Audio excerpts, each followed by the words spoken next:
त्यो गन्तव्य नपुगुन्जेलसम्म अब चाहिँ हाम्रो यात्रा दाङदाङ हुन्जुङ खान्दाङ खुन्जुङ हुँदै हुँदै नै पुग्ने हो।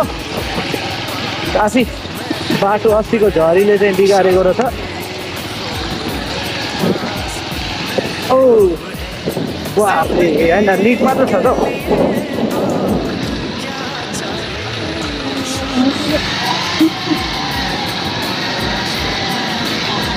गाह्रो छ यात्रा गर्नु। ओए साथीहरू निकै नै गाह्रो छ कि त्यो बाटोहरू भत्काएर भिज्यो बनाएको छ पानीले।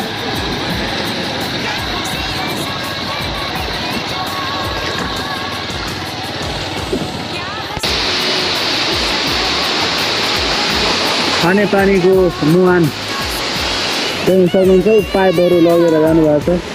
यो पानी पिउने मान्छे चाहिँ अलिक समय बाँच्छ।